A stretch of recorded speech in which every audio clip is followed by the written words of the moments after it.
Intro to Denny's vlog. Let's get to it. 5, 3, 2, now.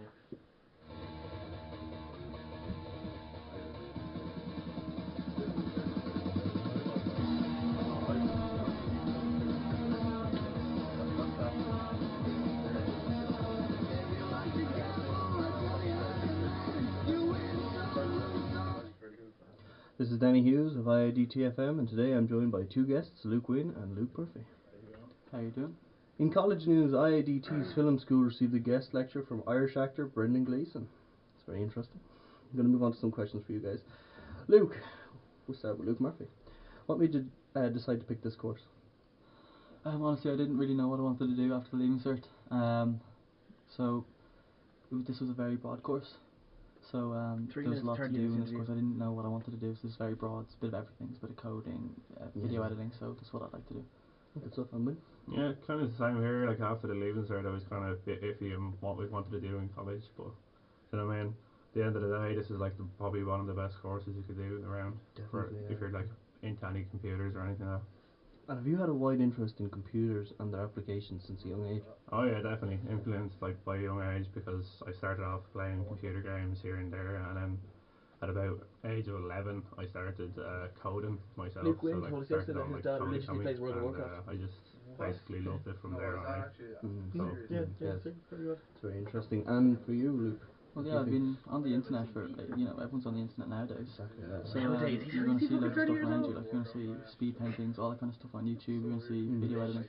So you're kind of surrounded by it, so I was just really interested in all that kind of digital stuff, so that's where I got into computers. Yeah, such as editing and that sort of business. Alright, cool. And what areas of the course appeal to you the most?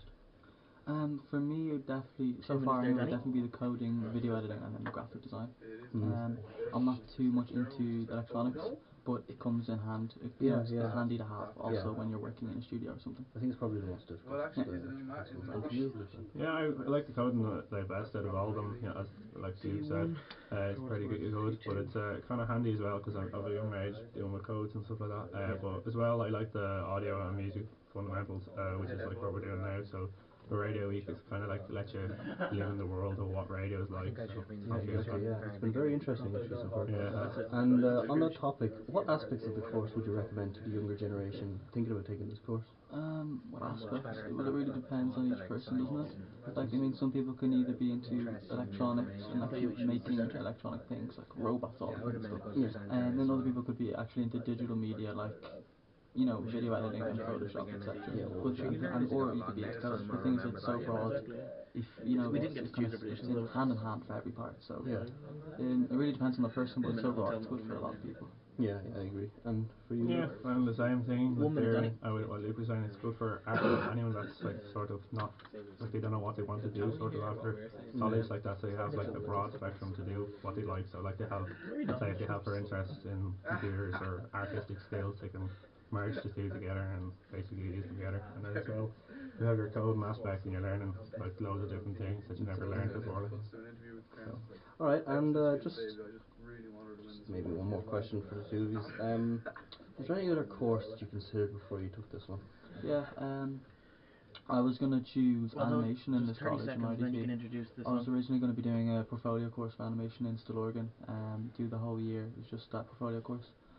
But I got this course then, and I didn't, like I said, I didn't exactly know what I wanted to do. Like, imagine I spent a year doing a portfolio for animation, then end up not liking it. when you're ready there. It would just be a waste of a year. So I was thinking of doing animation, but that's still in the same area as video editing, etc. So I was going to do animation, but I got this course instead. And Luke? For me, I wanted to do computer science in Maynooth, so that was me. Alright, we're gonna go to a short break there, and when we come back we'll be talking about more news.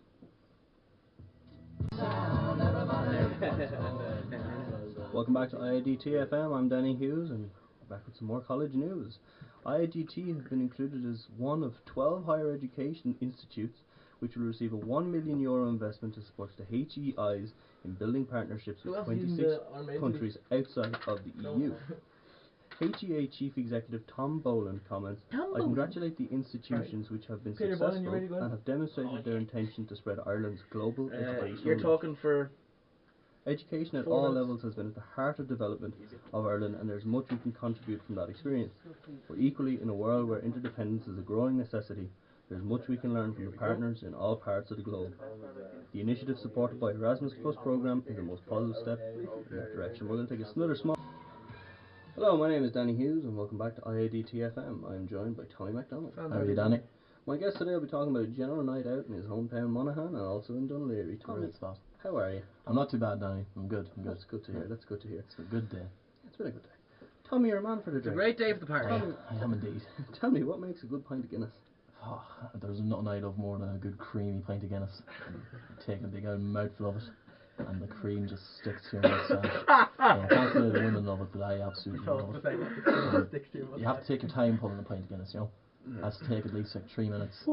Have that good creamy texture. Like if it's a watery pint of Guinness, take it back. Take it back. It can't just be drinkable. It has to be like God's breast milk. Singing has to sing. A pint of Guinness has to sing. You ever pull a pint of Guinness, you tap it with a coin, it makes a dense noise, it's not ready. Tap it, leave it a couple of minutes, tap it again, the pint of Guinness will sing. Be a nice high pitched singing noise. That sounds really nice. Tell me, in your hometown, how do you celebrate a Saturday night? Well, you hear most of it there, like a nice creamy pint of Guinness is how it should start off. It should be the start to every day, and never mind every night. You know, if I'm going on the sesh hard enough with the lads, whip out the cheeky Jack Daniels, you know, a few of them, head the pub, you know, a few cheeky shots before you leave, Jaeger bombs, hit the club, a few cheeky tequilas, you know, go on the pull, hopefully, you know, if the pull doesn't go to plan, a few more cheeky tequilas. I couldn't agree more. I wonder about a special occasion. Special, more or less the same, except this is cheeky. Saturday night is special. Even more cheeky tequilas. Oh, no. More tequilas. Nice, nice. And what locals are available to you in Monaghan? Peter Burns's, you know. 2 minutes, you love Peter Burns's. It's the best place. $3.90 for a pint of Guinness, and it is the best pint of Guinness I've had in my life. She sings a good song. Pure cream. It's a ballad. It's a ballad that pint of Guinness sings. What are the prices? You know, the difference in prices compared to Monaghan and you know, it's you know yourself. You go further into the bar, you pay €8 for a pint. Get out with that. You know. Yeah. That's 2 pints, and Peter Burns is up home $3.90 for a pint of Guinness. Yeah. There's no beating that. That's 2 and a bit of change. And a bit of change. Yeah. Now, anybody that knows you knows that you're always up for a pint and bakers, the local here. No, yeah. But how well have you come to know the Guinness there? And surely you must be a Guinness critic at this stage. You know, the Guinness, it's like my native language by now. Guinness speaks to me in ways that I understand better than I understand some people. The Guinness and bakers, you know, it's good. But there's an nothing easy 1 minute whenever you want. Getting back to the old country Monaghan on Friday, going into Peter Burns's for that creamy, delicious pint of Guinness. It sounds very dreamy. I have to be honest with you. I'd love an out pint from your local now. Come up to Monaghan sometime, Danny. I'll take you to Peter Burns's. I will actually. And just tell me, just one final question before we wrap it up. What are the mots like up in Monaghan? You know, like, you know what they say. It's a dirty pub that won't cool a hot iron. You know, it just means at the end of the day, like you want to go for a good one, but at the end of the day, any board will do. You reckon the Guinness helps you? It does. I'll not say much more now. I kind of have a wee woman on the go at the minute, so I'll keep that talk to it down low. Oh yeah, well, like, I mean, keep that going. Don't let that one down. Alright, wrap it when you want. And right, well, Tommy, it's been a pleasure talking to you. It's been a pleasure, Danny. It's been a pleasure talking to you. I wish you the best. Come up to Peter sometime. I will. I'll come up to Monaghan. I'm Danny. I'd like to thank my production team and all the listeners. This is IADT FM. I've been your host. Good day. Good luck.